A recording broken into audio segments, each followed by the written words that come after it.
ਸੁਭਾਇਮਾਨ ਦਰਜ ਹੈ, ਜਿਸ ਦੀਆਂ ਆਪਾਂ ਵਿਚਾਰਾਂ ਸਰਵਣ ਕਰਨੀਆਂ ਹਨ। ਆਪਣਾ ਪ੍ਰਭ ਆਇਆ ਚੀਤ, ਆਪਣਾ ਉਸ ਨੂੰ ਆਖਿਆ ਗਿਆ ਹੈ ਗੁਰਬਾਣੀ ਦੇ ਅੰਦਰ,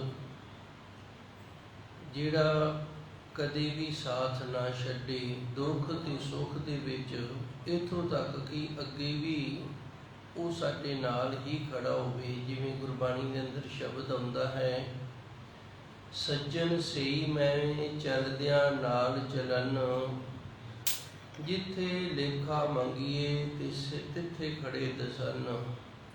ਗੁਰੂ ਮਹਾਰਾਜ ਜੀ ਸੱਚੇ ਸਤਿਗੁਰੂ ਸਾਨੂੰ ਇਹ ਆਖਦੇ ਨੇ, ਸਾਡਾ ਆਪਣਾ ਉਹ ਹੈ, ਸੱਜਣ ਉਹ ਹੈ, ਜਦੋਂ ਅਸੀਂ ਇਸ ਦੁਨੀਆ ਨੂੰ ਛੱਡ ਕੇ ਜਾਣਾ ਹੈ ਤੇ ਉਦੋਂ ਸਾਡੇ ਨਾਲ ਚੱਲ ਪਵੇ। ਅੱਗੇ ਜਿੱਥੇ ਲੇਖਾ ਸਾਡੇ ਤੋਂ ਲਿਆ ਜਾਣਾ ਹੈ, ਲੇਖਾ ਰੱਬ ਮਗੇਸੀਆ ਬੈਠਾ ਕੱਢ ਵਈ, ਜਿਵੇਂ ਬਾਣੀਆਂ ਵਈ ਖਾਤਾ ਖੋਲ ਲੈਂਦਾ, ਐਵੇਂ ਧਰਮਰਾਜ ਨੇ ਵੀ ਵਈ ਖਾਤਾ ਖੋਲ ਲੈਣਾ, ਸਾਡੇ ਤੋਂ ਲੇਖਾ ਲੈਣਾ ਹੈ। ਉੱਥੇ ਵੀ ਫਿਰ ਜਿੱਥੇ ਲੇਖਾ ਮੰਗਿਆ ਜਾਵੇ ਸੱਜਣ ਸਾਡਾ ਆਪਣਾ, ਉੱਥੇ ਵੀ ਨਾਲ ਖੜਾ ਹੋਵੇ। ਇਸ ਨੂੰ ਆਪਣਾ ਆਖਿਆ ਜਾਂਦਾ ਹੈ, ਜਿਸ ਦੇ ਵਿੱਚ ਆਪਣਾਪਣ ਪਨਪਰਿਆ ਹੋਵੇ। ਪ੍ਰਭ ਤੇ ਇਸ ਤਰ੍ਹਾਂ ਦਾ ਹੈ, ਕੌਣ? ਪ੍ਰਭ, ਪ੍ਰਭੂ ਪਰਮਾਤਮਾ, ਜੋ ਸਾਡਾ ਆਪਣਾ ਹੈ। ਪ੍ਰਭੂ ਪਰਮਾਤਮਾ ਸਾਨੂੰ ਆਪਣੇ ਨਾਲ ਪ੍ਰਭਾਵਿਤ ਕਰਕੇ ਜੋੜਨ ਵਾਲਾ ਹੈ। ਆਇਆ ਚੀਤ, ਇਹ ਜਦੋਂ ਚੇਤੇ ਦੇ ਵਿੱਚ ਆ ਗਿਆ, ਚੀਤ ਦਾ ਅਰਥ ਚੇਤੇ ਆਉਣਾ, ਚਿੱਤ ਦੇ ਵਿੱਚ ਵਸ ਜਾਣਾ। ਅਸਲ ਦੇ ਵਿੱਚ ਮਨੁੱਖ ਨੂੰ ਦੋ ਚੀਜ਼ਾਂ ਨੇ ਜਿਹੜੀਆਂ ਇਹ ਜ਼ਿਆਦਾ ਚੇਤੇ ਆਉਂਦੀਆਂ ਨੇ। ਇੱਕ ਤਾਂ ਜਿਹਦੇ ਨਾਲ ਬੜੀ ਵੱਡੀ ਦੁਸ਼ਮਣੀ ਹੋਵੇ ਉਹਦਾ ਬੜਾ ਚੇਤਾ ਆਉਂਦਾ ਰਹਿੰਦਾ ਹੈ, ਤੇ ਦੂਸਰਾ ਜਿਹਦੇ ਨਾਲ ਅੱਧ ਦਾ ਪਿਆਰ ਹੋਵੇ ਉਸ ਦਾ ਵੀ ਮਨੁੱਖ ਨੂੰ ਬੜਾ ਚੇਤਾ ਆਉਂਦਾ ਹੈ। ਇਹ ਦੋ ਚੇਤੇ ਨੇ ਜਿਹੜੇ ਇਹ ਮਨੁੱਖ ਦੇ ਅੰਦਰ ਘਰ ਕਰ ਜਾਂਦੇ ਨੇ। ਪ੍ਰਭੂ ਪਰਮਾਤਮਾ ਸਾਡਾ ਆਪਣਾ ਹੈ, ਤੇ ਗੁਰੂ ਮਹਾਰਾਜ ਜੀ ਸੱਚੇ ਸਤਿਗੁਰੂ ਸਾਨੂੰ ਇਹ ਦੱਸ ਰਹੇ ਨੇ ਵੀ ਇਸ ਤਰ੍ਹਾਂ ਜਿਹੜੇ ਦੁਨਿਆਵੀ ਚੇਤੇ ਨੇ ਉਹਨਾਂ ਨੂੰ ਅਸੀਂ ਚਿੱਤ ਦੇ ਵਿੱਚੋਂ ਕੱਢ ਦਈਏ, ਉਸ ਪਰਮਾਤਮਾ ਸੱਚੇ ਸਤਿਗੁਰ ਦੇ ਨਾਮ ਨੂੰ, ਉਸ ਵਾਹਿਗੁਰੂ ਨੂੰ ਅਸੀਂ ਆਪਣੇ ਚੇਤੇ ਦੇ ਵਿੱਚ, ਚਿੱਤ ਦੇ ਵਿੱਚ ਵਸਾਉਣਾ ਕਰੀਏ। ਆਪਣਾ ਪ੍ਰਭ ਆਇਆ ਚੀਤ, ਜਿਨ੍ਹਾਂ ਗੁਰਮੁਖ ਪਿਆਰਿਆਂ ਗੁਰੂ ਸਵਾਰਿਆਂ ਦੇ ਅੰਦਰ ਵਾਹਿਗੁਰੂ ਦੀ ਕਿਰਪਾ ਦੇ ਨਾਲ ਆਪਣਾ ਪਰਮਾਤਮਾ ਚੇਤੇ ਆ ਜਾਂਦਾ ਹੈ ਜੀ। ਦੁਸ਼ਮਨ ਦੁਸ਼ਟ ਰਹੇ ਜਖ ਮਾਰਤ, ਕੁਸਲ ਭਇਆ ਮੇਰੇ ਭਾਈ ਮੀਤ। ਇਹ ਇੱਕ ਕੁਦਰਤੀ ਗੱਲ ਹੈ।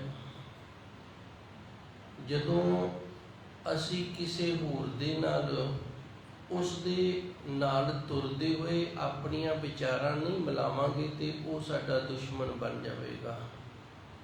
ਇੱਕ ਉਦਾਹਰਨ ਦੇ ਲਈ ਮੈਂ ਆਪ ਜੀ ਨੂੰ ਦੱਸ ਦਿੰਦਾ। ਕੋਈ ਇਸ ਤਰ੍ਹਾਂ ਦਾ ਪ੍ਰਾਣੀ ਹੈ, ਉਹਦੇ ਨਾਲ ਸਾਡਾ ਸੰਗ ਹੋ ਗਿਆ, ਅਸੀਂ ਤੁਰੇ ਜਾਂਦੇ ਹਾਂ, ਉਹਦਾ ਸੁਭਾਅ ਹੈ ਜ਼ਿਆਦਾ ਬੋਲਣ ਦਾ ਤੇ ਸਾਡਾ ਸੁਭਾਅ ਹੈ ਘੱਟ ਬੋਲਣ ਦਾ। ਬਸ ਇਹ ਵੇਖੋ, ਹੁਣ ਬੋਲਣ ਦੇ ਸੁਭਾਅ ਦੇ ਨਾਲ ਹੀ ਇਹਦੇ ਨਾਲ ਸਾਡੀ ਨਹੀਂ ਬਣੇਗੀ, ਅਸੀਂ ਇਹਦੇ ਨਾਲ ਸਫ਼ਰ ਨਹੀਂ ਤੈਅ ਕਰ ਸਕਾਂਗੇ। ਦੋ ਪਛਾਣ ਹੁੰਦੀ ਹੈ ਮਨੁੱਖ ਦੀ, ਇੱਕ ਚਿਹਰੇ ਦੀ ਪਛਾਣ ਤੇ ਦੂਜੀ ਸੁਭਾਅ ਦੀ ਪਛਾਣ। ਚਿਹਰਾ ਜਿਹੜਾ ਇਹਦੀ ਪਛਾਣ ਅੱਖਾਂ ਕਰਦੀਆਂ ਨੇ, ਸੁਭਾਅ ਜਿਹੜਾ ਇਸ ਦੀ ਪਛਾਣ ਸਾਡੀ ਅੰਦਰੋਂ ਬੁੱਧੀ ਕਰਦੀ ਹੈ। ਜਿਹਦੇ ਨਾਲ ਸਾਡੇ ਵਿਚਾਰ ਰਲ ਜਾਣ, ਜਿਹਦੇ ਨਾਲ ਸਾਡਾ ਸੁਭਾਅ ਰਲ ਜਾਵੇ, ਉਹਦੇ ਨਾਲ ਸਾਡਾ ਨਿਰਬਾਹ ਜਿਹੜਾ ਇਹ ਬੜਾ ਸੌਖਾ ਹੋ ਜਾਂਦਾ ਹੈ, ਬਹੁਤ ਵਧੀਆ ਹੋ ਜਾਂਦਾ ਹੈ। ਜਿਸ ਦੇ ਨਾਲ ਸਾਡਾ ਸੁਭਾਅ ਨਾ ਮਿਲੇ, ਅਸੀਂ ਕਹਿ ਦਿੰਦੇ ਹਾਂ ਮੱਤ ਨਹੀਂ ਮਿਲਦੀ, ਕਿਉਂਕਿ ਇੱਕ ਦੀ ਮੱਤ ਨਿੰਦਿਆ ਚੁਗਲੀ ਕਰਨ ਵਾਲੀ ਹੈ, ਤੇ ਦੂਸਰੇ ਦੀ ਮੱਤ ਜਿਹੜੀ ਉਹ ਇਸ ਤਰ੍ਹਾਂ ਦੀ ਨਹੀਂ ਹੈਗੀ।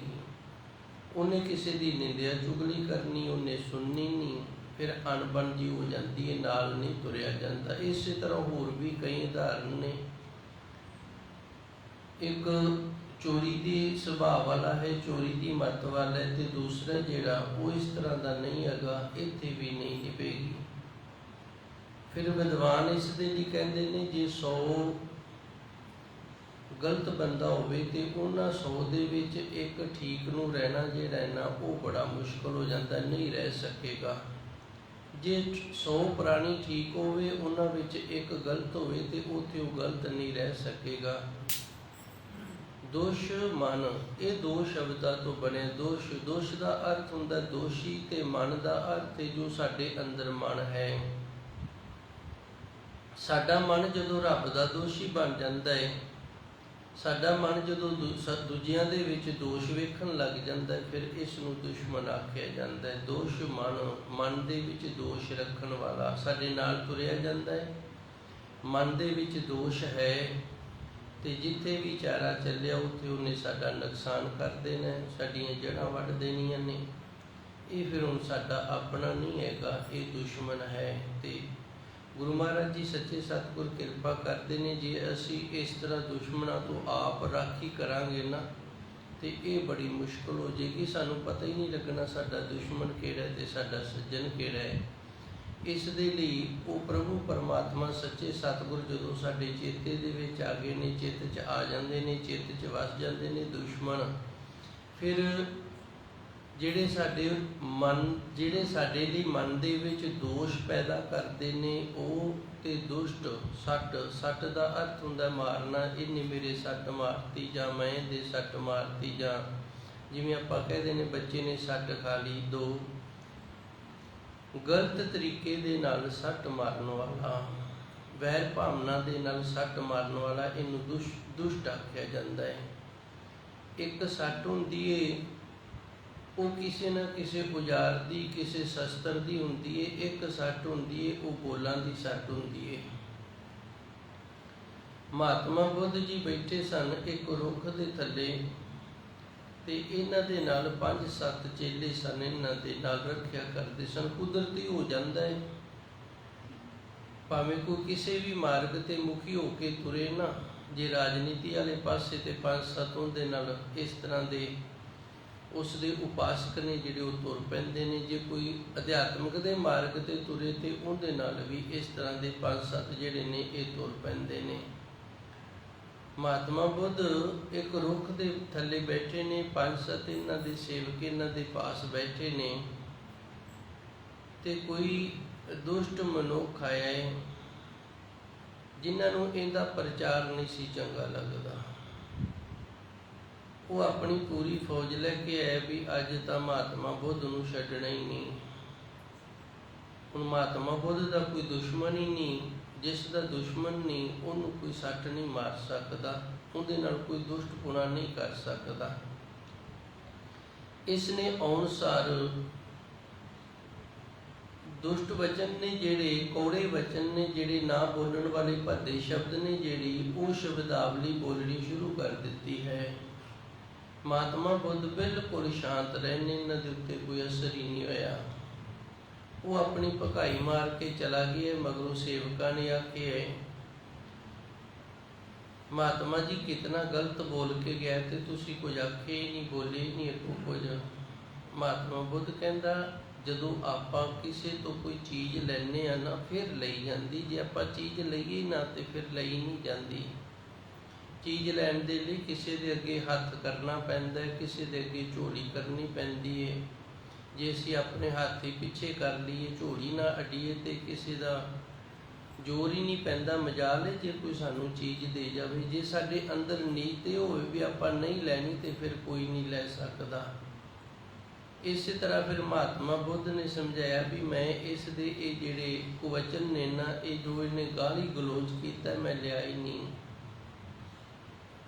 ਜਦੋਂ ਮੈਂ ਲਿਆ ਹੀ ਨਹੀਂ ਤੇ ਫਿਰ ਉਹਦੀਆਂ ਚੀਜ਼ਾਂ ਉਹਦੇ ਕੋਲ ਹੀ ਰਹਿ ਗਈਆਂ ਤੇ ਆਏਗਾ ਉਹ ਦੁਬਾਰਾ। ਫਿਰ ਇਸੇ ਤਰ੍ਹਾਂ ਹੋਇਆ। ਘਰੇ ਗਿਆ ਏ, ਸਾਰਾ ਦਿਨ ਤੜਫਦਾ ਰਿਹਾ, ਸਾਰੀ ਰਾਤ ਤੜਫ ਕੇ ਕੱਢੀਏ ਵੀ ਮੈਂ ਇਤਨੇ ਪਦਾਵਲੀ ਸ਼ਬਦ ਨੇ ਜਿਹੜੇ ਉਹ ਬੋਲੇ ਨੇ, ਗਲਤ ਸ਼ਬਦ ਬੋਲੇ ਨੇ ਤੇ ਮਹਾਤਮਾ ਬੁੱਧ ਤਾਂ ਬਿਲਕੁਲ ਸ਼ਾਂਤ ਰਹੇ ਨੇ। ਤੇ ਕਿਉਂ ਨਾ ਅੱਜ ਮੈਂ ਜਾ ਕੇ ਉਹਨਾਂ ਤੋਂ ਮਾਫੀ ਮੰਗ ਲਵਾਂ। ਆਪ ਦੁਆਰਾ ਬੋਲੇ ਗਏ ਸ਼ਬਦ ਜਦੋਂ ਆਪ ਦੇ ਕੋਲ ਹੀ ਰਹਿ ਗਏ ਨੇ ਤੇ ਫਿਰ ਅੰਦਰ ਸ਼ਾਂਤੀ ਚੈਨ ਨਹੀਂ ਆਇਆ। ਅਗਲੇ ਦਿਨ ਮਹਾਤਮਾ ਬੁੱਧ ਕੋਲ ਫਿਰ ਆਇਆ ਪਰ ਅੱਜ ਮਹਾਤਮਾ ਜੀ ਉਸ ਰੁੱਖ ਥੱਲੇ ਨਹੀਂ ਹੈਗੇ, ਕਿਤੇ ਅੱਗੇ ਵਿਚਰ ਗਏ ਨੇ। ਪੁੱਛਦਾ ਪੁਛਾਂਦਾ ਪਹੁੰਚਿਆ ਉੱਥੋਂ ਤੱਕ, ਪੈਰਾਂ ਤੇ ਡਿੱਗ ਪਿਆ। ਮਹਾਤਮਾ ਬੁੱਧ ਨੂੰ ਕਹਿੰਦਾ ਜੀ ਕੱਲ ਮੇਰੇ ਤੋਂ ਬਹੁਤ ਗੁਨਾਹ ਹੋ ਗਿਆ। ਤੇ ਮਹਾਤਮਾ ਬੁੱਧ ਕਹਿੰਦੇ ਉਹ ਤਾਂ ਭਾਈ ਉੱਥੇ ਹੀ ਰਹਿ ਗਿਆ, ਤੂੰ ਅਜੇ ਵੀ ਲਈ ਫਿਰਦਾ, ਉਹ ਤਾਂ ਕੱਲ ਹੀ ਖਤਮ ਹੋ ਗਿਆ ਸੀ, ਉਹ ਤਾਂ ਮਰ ਗਿਆ ਜਿਹੜਾ ਕੱਲ ਵਾਲਾ ਮਹਾਤਮਾ ਸੀ। ਸੋ ਇਸ ਤਰ੍ਹਾਂ ਜਿਹੜੇ ਦੁਸ਼ਟ ਇਸ ਤਰ੍ਹਾਂ ਦੇ ਜਿਹੜੇ ਸ਼ਬਦ ਬੋਲਣੇ ਨੇ, ਇਹਨਾਂ ਨੂੰ ਇਸ ਮਨੁੱਖ ਨੂੰ ਦੁਸ਼ਟ ਆਖਿਆ ਜਾਂਦਾ ਹੈ, ਜਿਹੜਾ ਸ਼ਬਦਾਂ ਦੇ ਨਾਲ ਦੁਰਵਰਤੋਂ ਕਰਕੇ ਤੇ ਗਲਤ ਬੋਲਦਾ ਹੈ, ਇਹਨਾਂ ਨੂੰ ਦੁਸ਼ਟ ਆਖਿਆ ਜਾਂਦਾ ਹੈ। ਤੇ ਜਿਹਦੇ ਮਨ ਦੇ ਵਿੱਚ ਦੋਸ਼ ਹੋਵੇ ਉਹਨੂੰ ਦੁਸ਼ਮਣ ਆਖਿਆ ਜਾਂਦਾ ਹੈ। ਭਾਵੇਂ ਉਹ ਸਰੀਰ ਕਰਕੇ ਸਾਡੇ ਨਾਲ ਹੈ, ਪਰ ਮਨ ਦੇ ਵਿੱਚ ਦੋਸ਼ ਹੈ ਤੇ ਉਹ ਸਾਡਾ ਆਪਣਾ ਨਹੀਂ, ਉਹ ਸਾਡਾ ਦੁਸ਼ਮਣ ਹੈ, ਕਿਉਂਕਿ ਮਨ ਦੇ ਵਿੱਚ ਦੋਸ਼ ਰੱਖਿਆ। ਸ਼ਬਦਾਂ ਦੇ ਵਿੱਚ ਬੜੀ ਸਮਰੱਥਾ ਹੁੰਦੀ ਹੈ। ਇੱਕ ਹੋਰ ਖਿਆਲ ਦਾਸ ਦੇ ਸਾਹਮਣੇ ਆ ਗਿਆ, ਮੈਂ ਆਪ ਜੀ ਨੂੰ ਉਹ ਵੀ ਦੱਸਣਾ ਕਰਾਂਗਾ। ਇੱਕ ਮਹਾਂਪੁਰਸ਼ ਹੋਏ ਨੇ, ਉਹਨਾਂ ਦਾ ਨਾਮ ਸੀ ਬਾਬਾ ਭਾਰਤੀ। ਉਹਨਾਂ ਨੂੰ ਸਾਰੇ ਬਾਬਾ ਭਾਰਤੀ ਜੀ ਆਖਿਆ ਕਰਦੇ ਸਨ। ਬਾਬਾ ਭਾਰਤੀ ਜੀ ਦੇ ਸਮੇਂ ਇੱਕ ਡਾਕੂ ਹੋਇਆ, ਇਸ ਦਾ ਨਾਮ ਸੀ ਖੜਕ ਸਿੰਘ। ਸ਼ਾਇਦ ਆਪਣੇ ਨਾਮ ਸੁਣਿਆ ਹੋਵੇ ਇਸ ਡਾਕੂ ਦਾ। ਬਾਬਾ ਭਾਰਤੀ ਜੀ ਨਗਰ ਦੇ ਬਾਹਰ ਜਿਤਨੀ ਕੁ ਦੂਰ ਆਪਣਾ ਗੁਰੂ ਘਰ ਹੈ ਨਗਰ ਤੋਂ, ਇਸ ਤੋਂ ਥੋੜ੍ਹੀ ਜ਼ਿਆਦਾ ਦੂਰ ਤੇ ਨਗਰ ਦੇ ਬਾਹਰ ਇੱਕ ਛੋਟਾ ਜਿਹਾ ਆਸ਼ਰਮ ਬਣਾ ਕੇ ਰਿਹਾ ਕਰਦੇ ਸਨ। ਨਗਰ 'ਚ ਜਾਣਾ ਵਾਰੀ ਦੇ ਨਾਲ, ਅੱਜ ਇਸ ਘਰ, ਕੱਲ ਨੂੰ ਅਗਲੇ, ਪਰਸੋਂ ਅਗਲੇ, ਜਿਤਨੀ ਕੁ ਜ਼ਰੂਰਤ ਹੋਣੀ ਪ੍ਰਸ਼ਾਦਾ ਪਾਣੀ ਲੈ ਆਉਣਾ ਜਾਂ ਛਕ ਆਉਣਾ। ਉਮਰ ਵੱਡੀ ਹੋ ਗਈ ਹੈ ਬਾਬਾ ਭਾਰਤੀ ਜੀ ਦੀ।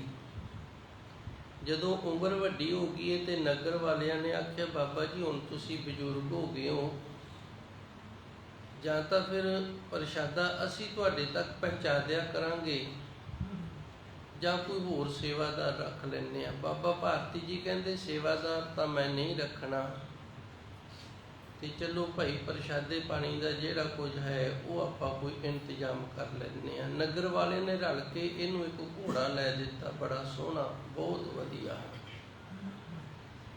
ਇਸ ਘੋੜੇ ਦਾ ਪਤਾ ਲੱਗ ਗਿਆ ਖੜਕ ਸਿੰਘ ਨੂੰ ਕਿ ਬਾਬਾ ਭਾਰਤੀ ਜੀ ਨੂੰ ਤਾਂ ਨਗਰ ਵਾਲਿਆਂ ਨੇ ਬੜਾ ਸੋਹਣਾ ਤੇਜ਼ ਦੌੜ ਵਾਲਾ ਇੱਕ ਘੋੜਾ ਲੈ ਕੇ ਦਿੱਤਾ ਹੈ, ਤੇ ਕਿਉਂ ਨਾ ਇਹ ਘੋੜਾ ਜਿਹੜਾ ਹੈ ਇਹਨੂੰ ਮੈਂ ਲੈ ਆਵਾਂ ਕਿਸੇ ਤਰੀਕੇ ਦੇ ਨਾਲ।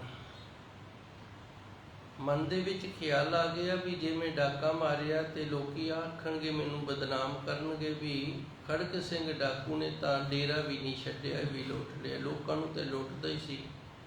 ਕਿਉਂ ਨਾ ਕਿਸੇ ਹੋਰ ਢੰਗ ਦੇ ਨਾਲ ਇਹ ਘੋੜਾ ਲਿਆਂਦਾ ਜਾਵੇ ਜਿਹੜਾ ਕਿਸੇ ਨੂੰ ਪਤਾ ਹੀ ਨਾ ਲੱਗੇ। ਬਾਬਾ ਭਾਰਤੀ ਜੀ ਡੇਰੇ ਚੋਂ ਨਗਰ ਵੱਲ ਜਾ ਰਹੇ ਨੇ ਤੇ ਖੜਕ ਸਿੰਘ ਰਸਤੇ ਦੇ ਵਿੱਚ ਬੁੱਕਲ ਮਾਰ ਕੇ ਆਪਣਾ ਚਿਹਰਾ ਛੁਪਾ ਕੇ ਤੇ ਬੈਠਾ ਹੈ। ਜਿਨ੍ਹਾਂ ਦਾ ਸੰਤ ਸੁਭਾਅ ਹੁੰਦਾ ਹੈ ਉਹ ਕਿਸੇ ਨੂੰ ਇਸ ਤਰ੍ਹਾਂ ਦੁਖੀ ਜੀ ਹਾਲਤ ਵਿੱਚ ਬੈਠਾ ਵੇਖ ਕੇ ਤੇ ਜ਼ਰੂਰ ਪੁੱਛਦੇ ਨੇ, ਦੱਸ ਬਈ ਤੈਨੂੰ ਕੀ ਦੁੱਖ ਹੈ, ਕਿਉਂ ਇਸ ਤਰ੍ਹਾਂ ਬੈਠਾ। ਬਾਬਾ ਭਾਰਤੀ ਜੀ ਨੇ ਵੀ ਪੁੱਛ ਲਿਆ ਵੀ ਦੱਸੋ ਜੀ ਤੁਸੀਂ ਇੱਥੇ ਕਿਉਂ ਬੈਠੇ। ਕਹਿੰਦਾ ਜੀ ਨਗਰ ਜਾਣਾ ਸੀ ਵੈਦ ਜੀ ਪਾਸ ਦਵਾਈ ਲੈਣ ਵਾਸਤੇ, ਪਰ ਸਰੀਰ ਇਹਨਾਂ ਜਿਹੜਾ ਇਹ ਤੁਰ ਨਹੀਂ ਰਿਹਾ, ਬੁਖਾਰ ਬੜਾ ਹੈ। ਤੇ ਬਾਬਾ ਭਾਰਤੀ ਜੀ ਨੇ ਕਿਹਾ ਕਿੰਨੀ ਕੁ ਗੱਲ ਹੈ, ਮੈਂ ਬੈਠਾ ਮਗਰ ਤੂੰ ਬੈਠ ਜਾ, ਮੈਂ ਵੀ ਨਗਰ 'ਚ ਜਾ ਰਿਹਾ ਤੇ ਮੈਂ ਤੈਨੂੰ ਉੱਥੇ ਉਤਾਰ ਦਿਆਂਗਾ ਜਿੱਥੇ ਤੂੰ ਆਖੇਂਗਾ। ਇਹ ਮਗਰ ਬੈਠ ਗਿਆ। ਜਦੋਂ ਮਗਰ ਬਿਠਾਇਆ ਤੇ ਇਹਨੇ ਬੈਠਣਾ ਤਾਂ ਕੀ ਸੀ, ਬਾਬਾ ਭਾਰਤੀ ਨੂੰ ਥੱਲੇ ਡੇਗ ਕੇ ਤੇ ਆਪ ਦਾ ਘੋੜਾ ਜਿਹੜਾ ਸੀ ਨਾ ਬਾਬਾ ਭਾਰਤੀ ਦੇ ਥੱਲੇ ਉਹ ਖੋਹ ਕੇ ਭੱਜਣ ਲੱਗਾ ਹੈ। ਬਾਬਾ ਜੀ ਨੇ ਆਵਾਜ਼ ਮਾਰੀ ਹੈ, ਕਹਿੰਦੇ ਜੀ ਇਹ ਗੱਲ ਕਿਸੇ ਨੂੰ ਦੱਸੀ ਨਾ। ਖੜਕ ਸਿੰਘ ਦੇ ਕੰਨਾਂ ਦੇ ਵਿੱਚ ਪੈ ਗਈ। ਇਹ ਸ਼ਬਦ ਨੇ ਜਿਹੜੇ ਖੜਕ ਸਿੰਘ ਦੇ ਕੰਨਾਂ ਦੇ ਵਿੱਚ ਪੈ ਗਏ ਨੇ। ਤੇ ਜਿੱਥੇ ਇਹਦੀ ਡਾਕੂ ਮੰਡਲੀ ਸੀ ਉੱਥੇ ਸਾਰਾ ਦਿਨ ਤੇ ਸਾਰੀ ਰਾਤ, ਇੱਥੋਂ ਤੱਕ ਕਈ ਦਿਨ ਸੋਚਦਾ ਰਿਹਾ ਵੀ ਇਹਨੇ ਤਾਂ ਪਰਚਾ ਦੇਣਾ ਸੀ ਥਾਣੇ, ਪੰਚਾਇਤ ਇਕੱਠੀ ਕਰਨੀ ਸੀ, ਮੈਨੂੰ ਲੱਭਣਾ ਸੀ ਵੀ ਕੌਣ ਘੋੜਾ ਲੈ ਗਿਆ, ਤੇ ਕਹਿੰਦਾ ਕਿਸੇ ਨੂੰ ਦੱਸੀ ਨਾ, ਹੱਦ ਹੋ ਗਈ। ਇਸ ਦਾ ਕਾਰਨ ਕੀ ਹੈ? ਇਹ ਹੁਣ ਜਿਹੜੇ ਸ਼ਬਦ ਨੇ ਨਾ, ਇਹਨਾਂ ਨੇ ਇਹਦੇ ਦਿਲ ਤੇ ਇਸ ਤਰ੍ਹਾਂ ਦੀ ਸੱਟ ਮਾਰੀ ਹੈ ਕਿ ਇਹਦੀ ਚੈਨ ਖਤਮ ਕਰ ਦਿੱਤੀ ਹੈ। ਸ਼ਬਦ ਨੇ, ਸ਼ਬਦਾਂ ਨੇ ਇਹਦੇ ਦਿਲ ਤੇ ਬੜੀ ਸੱਟ ਮਾਰੀ ਹੈ। ਸ਼ਬਦਾਂ ਦੀ ਚੋਟ ਵੱਜੀ ਹੈ ਤੇ ਅਖੀਰ ਚੱਲ ਕੇ ਆ ਗਿਆ ਹੈ। ਕਹਿੰਦਾ ਬਾਬਾ ਜੀ ਆਹ ਜਿਹੜੇ ਸ਼ਬਦ ਤੁਸੀਂ ਆਖੇ ਨੇ ਇਹਨਾਂ ਦਾ ਮਤਲਬ ਕੀ ਹੈ? ਕਹਿੰਦਾ ਅਗਰ ਤੈਨੂੰ ਕੋਈ ਗੱਲ ਦੀ ਸਮਝ ਆਈਏ ਤੇ ਫਿਰ ਮੈਂ ਤੈਨੂੰ ਦੱਸ ਦਿੰਨਾ, ਤੈਨੂੰ ਹੋਰ ਸਮਝਾ ਦਿੰਨਾ। ਇਸ ਦੇ ਨਾਲ ਦੁਨੀਆ ਦੇ ਵਿੱਚ ਜਿਹੜੀ ਪਰਉਪਕਾਰ ਦੀ ਭਾਵਨਾ ਹੈ ਨਾ, ਲੋਕਾਂ ਦਾ ਭਲਾ ਕਰਨਾ ਹੈ, ਉਹ ਖਤਮ ਹੋ ਜਾਵੇਗਾ। ਅੱਜ ਤੂੰ ਇਸ ਤਰ੍ਹਾਂ ਬਿਮਾਰ ਬਣ ਕੇ ਬੈਠਾ ਹੈ ਤੇ ਜੇ ਲੋਕਾਂ ਨੂੰ ਪਤਾ ਲੱਗ ਗਿਆ ਵੀ ਜਿਹੜੇ ਡਾਕੂ ਨੇ ਉਹ ਬਿਮਾਰ ਹੋ ਕੇ ਭੇਖ ਬਣਾ ਕੇ ਵੀ ਲੋਕਾਂ ਦੀਆਂ ਚੀਜ਼ਾਂ ਖੋਹ ਲੈਂਦੇ ਨੇ ਤੇ ਫਿਰ ਕਿਸੇ ਗਰੀਬ ਦੀ ਕਿਸੇ ਨੇ ਮਦਦ ਨਹੀਂ ਕਰਨੀ। ਮੈਂ ਤੈਨੂੰ ਇਸ ਵਾਸਤੇ ਆਖਿਆ ਸੀ ਵੀ ਕਿਸੇ ਨੂੰ ਦੱਸੀ ਨਾ, ਇਹ ਗੱਲ ਹੈ ਨਾ ਜਿਹੜੀ ਇਹ ਦੂਰ ਦਰਾਡੇ ਨਾ ਜਾਵੇ। ਮੇਰੇ ਖਿਆਲ ਗੱਲ ਪਕੜ ਦੇ ਵਿੱਚ ਆ ਗਈ ਹੋਣੀ ਹੈ ਵੀ ਇਹ ਸ਼ਬਦ ਨੇ ਜਿਹੜੇ ਤੈਨੂੰ ਤਾਂ ਆਖੇ ਸਨ ਨਾ ਦੱਸੀ। ਲੋਕਾਂ ਦਾ ਗਰੀਬ ਤੋਂ ਕਿਸੇ ਦੁਖਿਆਰੇ ਤੋਂ ਵਿਸ਼ਵਾਸ ਨਾ ਉੱਡ ਜਾਵੇ, ਇਹ ਖਿਆਲ ਨਾ ਬਣ ਜਾਵੇ ਕਿ ਕਿਸੇ ਗਰੀਬ ਦੇ ਰੂਪ ਦੇ ਵਿੱਚ, ਕਿਸੇ ਦੁਖਿਆਰੇ ਦੇ ਰੂਪ ਦੇ ਵਿੱਚ ਵੀ ਡਾਕੂ ਹੁੰਦੇ ਨੇ। ਇਸ ਕਰਕੇ ਤੈਨੂੰ ਮੈਂ ਆਖਿਆ ਸੀ ਵੀ ਕਿਸੇ ਨੂੰ ਦੱਸੀ ਨਾ। ਇਹ ਵੀ ਹੁਣ ਵੇਖੋ ਸ਼ਬਦ ਹੈ ਤੇ ਇਹ ਸ਼ਬਦ ਨੇ ਕਿਤਨੀ ਚੋਟ ਕੀਤੀ ਹੈ। ਤੇ ਅੱਜ ਕੱਲ੍ਹ ਜਿਹੜਾ ਹੁਣ ਸਮਾਂ ਚੱਲ ਰਿਹਾ ਨਾ, ਹੁਣ ਜੇ ਆਪਾਂ ਮੋਟਰਸਾਈਕਲ ਤੇ ਜਾਂ ਗੱਡੀ ਤੇ ਤੁਰੇ ਜਾਂਦੇ ਹੋਈਏ ਤੇ ਅਗਲਾ ਜਦੋਂ ਅੱਗੋਂ ਹੱਥ ਕਰਦਾ ਨਾ ਤੇ ਮਨ ਦੇ ਵਿੱਚ ਇਹ ਖਿਆਲ ਆ ਜਾਂਦਾ ਵੀ ਇਹਦੇ ਕੋਲ ਕੁਝ ਹੋਵੇ ਨਾ, ਆਪ ਵੀ ਮਰੇਗਾ ਤੇ ਮੈਨੂੰ ਵੀ ਨਾਲ ਫਸਾ ਦੇਵੇਗਾ। ਅੰਦਰ ਭਾਵਨਾ ਭਾਵੇਂ ਹੋਵੇ ਵੀ ਚੱਲ ਇਹਨੂੰ ਲੈ ਚੱਲਦੇ ਆਪਾਂ ਤਾਂ ਜਾਣਾ ਹੀ ਹੈ, ਪਰ ਇਹ ਡਰ ਜਿਹੜਾ ਇਹ ਗੱਡੀ ਦੀ ਬ੍ਰੇਕ ਤੇ ਪੈਰ ਹੀ ਨਹੀਂ ਜੇ ਆਉਣ ਦਿੰਦਾ। ਦੁਸ਼ਮਨ ਦੁਸ਼ਟ ਰਹੇ ਚੱਖ ਮਾਰਤ। ਗੁਰੂ ਮਹਾਰਾਜ ਜੀ ਸੱਚੇ ਸਤਿਗੁਰ ਕਿਰਪਾ ਕਰਦੇ ਨੇ, ਆਪਣਾ ਪ੍ਰਭ ਆਇਆ ਚੀਤ। ਜਿਨ੍ਹਾਂ ਗੁਰੂ ਸਵਾਰਿਆਂ ਗੁਰੂ ਪਿਆਰਿਆਂ ਦੇ ਹਿਰਦੇ ਦੇ ਵਿੱਚ ਪ੍ਰਭੂ ਪਰਮਾਤਮਾ ਚੇਤੇ ਦੇ ਵਿੱਚ ਵਸ ਜਾਂਦਾ, ਚਿੱਤ ਦੇ ਵਿੱਚ ਆ ਜਾਂਦਾ ਤੇ ਉਹਨਾਂ ਦਾ ਜਿਹੜਾ ਮਨ ਦੇ ਵਿੱਚ ਦੋਸ਼ ਰੱਖਣ ਵਾਲਾ ਹੈ, ਦੋਸ਼ ਰੱਖਣ ਵਾਲਾ ਹੈ, ਗੰਦੇ ਮਨ ਵਾਲਾ ਮਨੁੱਖ ਹੈ ਤੇ ਦੁਸ਼ਟ ਸ਼ਬਦ ਬੋਲਣ ਵਾਲਾ ਮਨੁੱਖ ਹੈ ਨਾ, ਰਹੇ ਝੱਖ ਮਾਰਤ। ਝੱਖ ਮਾਰਤ ਉਹਨੂੰ ਆਖਦੇ ਨੇ ਜਿੰਦੀ ਗੱਲ ਦਾ ਅਸਰ ਨਾ ਹੋਵੇ, ਉਹਨੂੰ ਕਹਿੰਦੇ ਨੇ ਝੱਖਾ ਮਾਰਦਾ। ਐਵੇਂ ਅਵਾ ਤਵਾ ਬੋਲੀ ਜਾਂਦਾ ਹੋਵੇ, ਕਿਸੇ ਤੇ ਉਹਦੀ ਗੱਲ ਦਾ ਅਸਰ ਹੀ ਨਾ ਹੁੰਦਾ ਹੋਵੇ ਤੇ ਫਿਰ ਉੱਥੇ ਆਖਿਆ ਜਾਂਦਾ ਝੱਖ ਮਾਰ ਰਿਹਾ, ਰਹੇ ਝੱਖ ਮਾਰਤ। ਹੁਣ ਦੁਸ਼ਮਣ ਨੇ ਜਿਹੜੇ ਮਨ ਦੇ ਵਿੱਚ ਦੋਸ਼ ਤਾਂ ਹੈ, ਮਨ ਦੇ ਦੋਸ਼ ਕਰਕੇ ਪ੍ਰਚਾਰ ਤਾਂ ਕਰ ਰਹੇ ਨੇ ਨਿੰਦਿਆ ਚੁਗਲੀ ਵਾਲਾ, ਤੇ ਸੱਟਾਂ ਨੇ ਜਿਹੜੀਆਂ ਉਹ ਵੀ ਸ਼ਬਦਾਂ ਦੀਆਂ ਮਾਰ ਰਹੇ ਨੇ, ਪਰ ਇਹਨਾਂ ਦਾ ਲੋਕਾਂ ਤੇ ਅਸਰ ਨਹੀਂ ਹੁੰਦਾ। ਲੋਕੀ ਇਹਨਾਂ ਦੀ ਗੱਲ ਤੇ ਯਕੀਨ ਨਹੀਂ ਕਰਦੇ ਜਿਨ੍ਹਾਂ ਹਿਰਦੇ ਦੇ ਵਿੱਚ ਸੱਚਾ ਸਤਿਗੁਰ ਵਸ ਗਿਆ ਹੈ। ਮੈਂ ਇੱਕ ਵਾਰੀ ਫਿਰ ਥੋੜਾ ਸਮਝਾਉਣ ਦਾ ਯਤਨ ਕਰਾਂਗਾ। ਪਾਵਨ ਸ਼ਬਦ ਉਪਦੇਸ਼ ਗਿਆਨ ਗੁਰੂ ਜੀ ਦਾ ਬਖਸ਼ਿਸ਼ ਕੀਤਾ ਹੋਇਆ ਹੈ।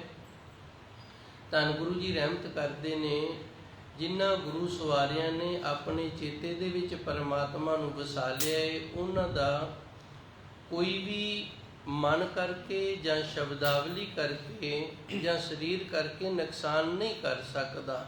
ਜੇ ਉਹ ਨੁਕਸਾਨ ਕਰਨ ਦਾ ਯਤਨ ਕਰਦਾ ਤਾਂ ਉਹ ਨੁਕਸਾਨ ਕੀ ਕਰੇਗਾ? ਨਿੰਦਿਆ ਕਰੇਗਾ, ਚੁਗਲੀ ਕਰੇਗਾ, ਬਰਿਆਈ ਕਰੇਗਾ। ਉਹ ਜਿਹਦੇ ਕੋਲ ਨਿੰਦਿਆ ਚੁਗਲੀ ਤੇ ਬਰਿਆਈ ਕਰਦਾ ਨਾ, ਉਹਦੇ ਤੇ ਅਸਰ ਹੀ ਨਹੀਂ ਹੁੰਦਾ। ਉਹ ਅੱਗੋਂ ਇਹ ਕਹਿ ਦਿੰਦਾ ਤੂੰ ਐਵੇਂ ਨਿੰਦਿਆ ਕਰੀ ਜਾਂਦਾ, ਐਵੇਂ ਚੁਗਲੀਆਂ ਕਰੀ ਜਾਂਦਾ, ਇਸ ਤਰ੍ਹਾਂ ਦਾ ਨਹੀਂ ਹੈਗਾ। ਅਸੀਂ ਵੀ ਤਾਂ ਵੇਖਿਆ, ਅਸੀਂ ਵੀ ਤਾਂ ਜਾਣਦੇ ਹਾਂ। ਕੁਸਲ ਭਇਆ ਮੇਰੇ ਭਾਈ ਮੀਤ। ਅੱਗੇ ਵਿਸ਼ਰਾਮ ਤੋਂ ਉਪਰੰਤ ਗੁਰੂ ਮਹਾਰਾਜ ਜੀ ਸੱਚੇ ਸਤਿਗੁਰ ਕਿਰਪਾ ਕਰਦੇ ਨੇ। ਕੁਸਲ ਦਾ ਅਰਥ ਹੁੰਦਾ ਸੁੱਖ ਦੇ ਨਾਲ ਜਿਉਣਾ।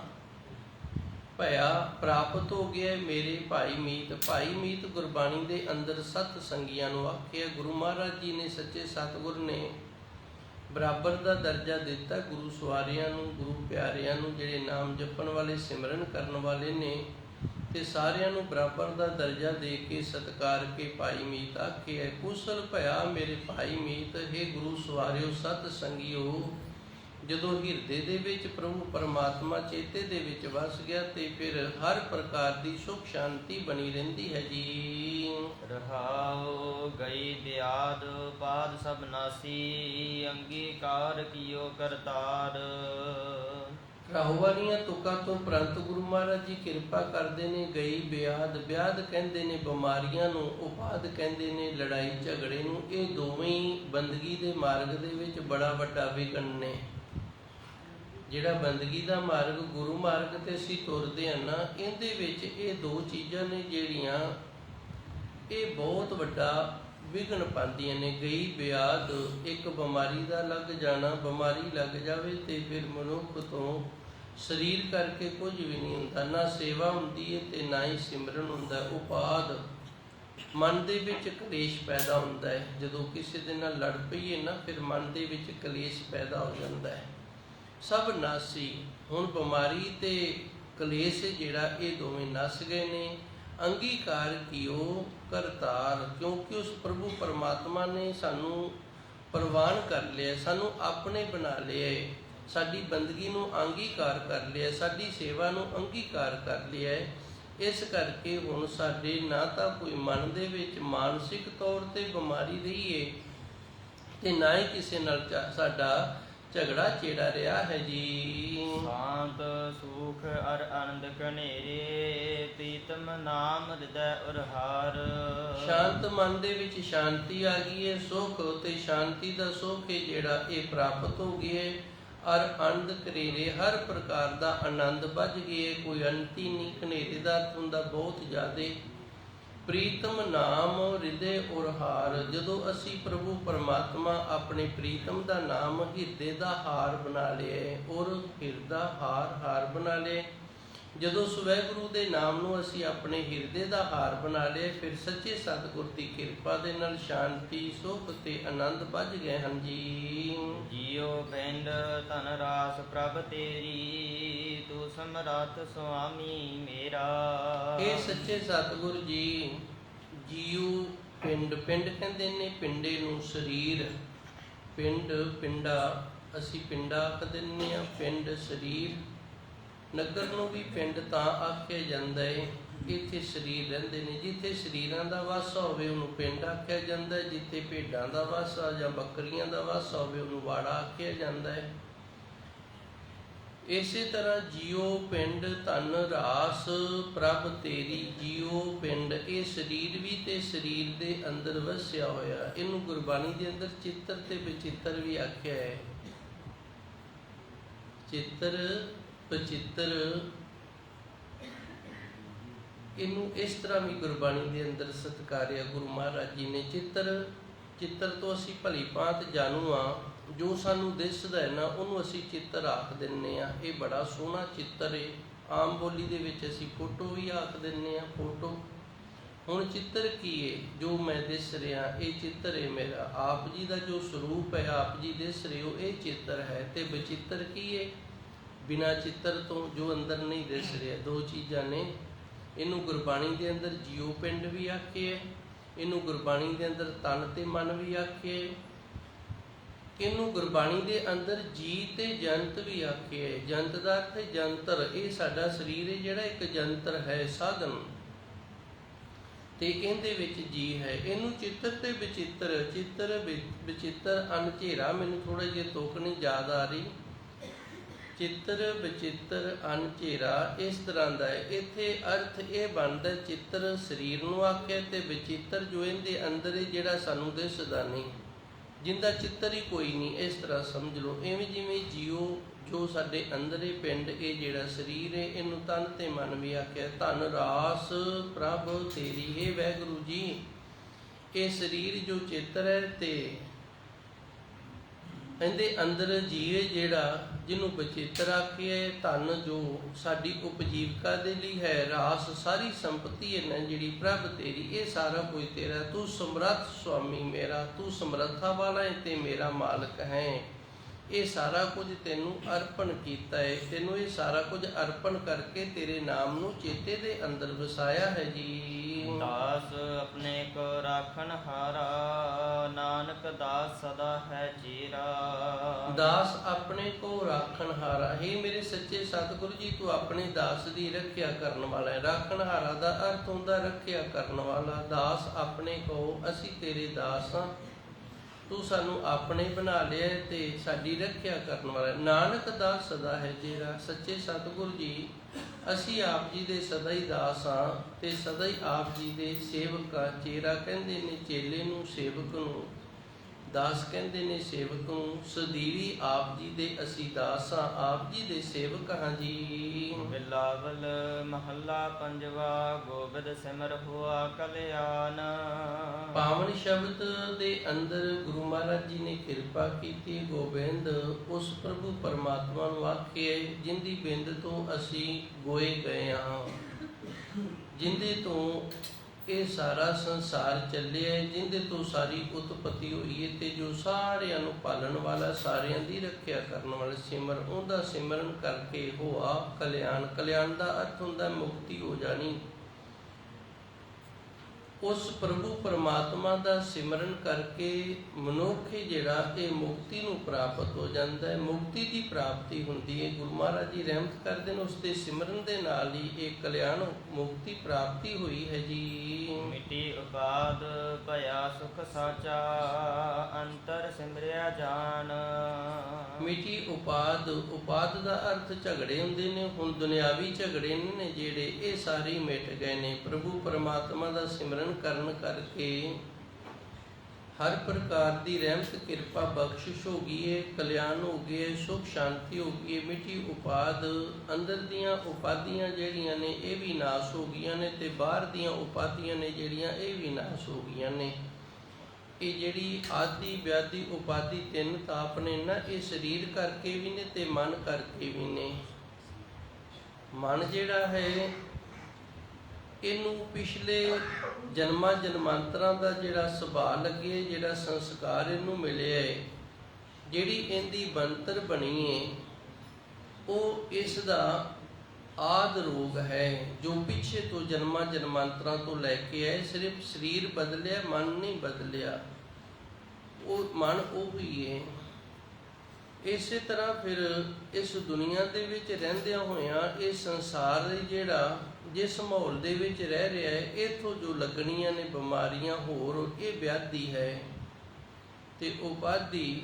ਗੁਰੂ ਮਾਰਗ ਤੇ ਮਨ ਤੁਰ ਰਿਹਾ ਤੇ ਅਚਨਚੇਤ ਮਨ ਦੇ ਵਿੱਚ ਵਿਕਾਰ ਬੁਰਾਈ ਦਾ ਆ ਜਾਣਾ, ਇਹ ਉਪਾਧੀ। ਮਿੱਟੀ ਉਪਾਦ ਭਇਆ ਸੁਖ ਸਾਚਾ, ਸਾਚੇ ਦਾ ਅਰਥ ਹੈ ਸਦੀਵੀ, ਕਦੇ ਵੀ ਝੂਠਾ ਨਾ ਹੋਣ ਵਾਲਾ। ਸੱਚੇ ਸਤਿਗੁਰ ਦੀ ਕਿਰਪਾ ਦੇ ਨਾਲ ਮਨ ਦੀਆਂ ਉਪਾਧੀਆਂ ਦਾ ਨਾਸ਼ ਹੋ ਗਿਆ। ਸੱਚਾ ਸੁਖ ਹੈ ਜਿਹੜਾ ਇਹ ਮਨ ਦੇ ਵਿੱਚ ਆਣ ਕੇ ਵਸ ਗਿਆ। ਅੰਤਰਜਾਮੀ ਸਿਮਰਿਆ ਜਾਣ, ਜਾਣ ਦਾ ਅਰਥ ਇੱਥੇ ਹੈ ਜਾਣ ਕੇ, ਸਮਝ ਕੇ।